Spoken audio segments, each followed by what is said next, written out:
কোরআন হাদিসে যত আমলের কথা বলা হয়েছে তার মধ্যে সবচেয়ে বেশি ফজিলতপূর্ণ আমল, লাভজনক এবং সহজ।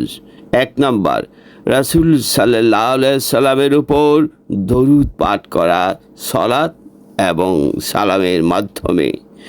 2 নম্বর, বেশি বেশি ইস্তিগফার করা।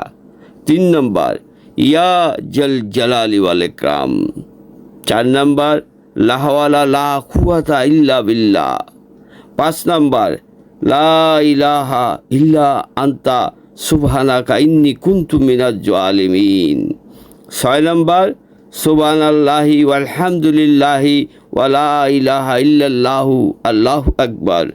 আমরা বেশি বেশি সবসময় এই জিকির করি এবং জান্নাতে যাওয়ার পথ সুগম করি।